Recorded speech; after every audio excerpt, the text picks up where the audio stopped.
गेल्या 4 दिवसापासून रत्नागिरीला पावसानं झोडपून काढलं होतं. अक्षरशः रत्नागिरी जिल्ह्यामध्ये पूरजन्य परिस्थिती निर्माण झाली होती. कालचा जर विचार केला तर राजापूरमध्ये पूरजन्य परिस्थिती निर्माण झाली होती. त्याचबरोबर संगमेश्वरमध्ये देखील पूरजन्य परिस्थिती निर्माण झाली होती.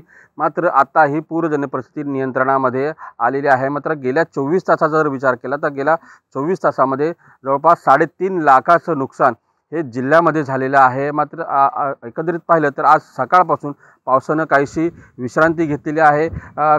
रत्नागिरीतल्या जिल्ह्याचा नद्यांचा जर विचार केला तर नद्यांच्या पाणी पातळीमध्ये देखील कमालीची वाढ झालेली आहे.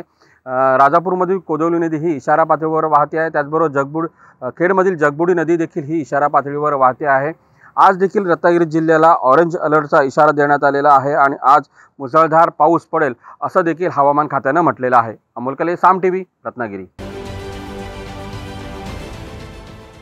देश विदेशातील प्रत्येक घडामोडींचे लाईव्ह अपडेट मिळवण्यासाठी आता साम टीव्हीच्या सर्व सोशल मीडिया प्लॅटफॉर्मला लाईक, फॉलो आणि सबस्क्राईब करा.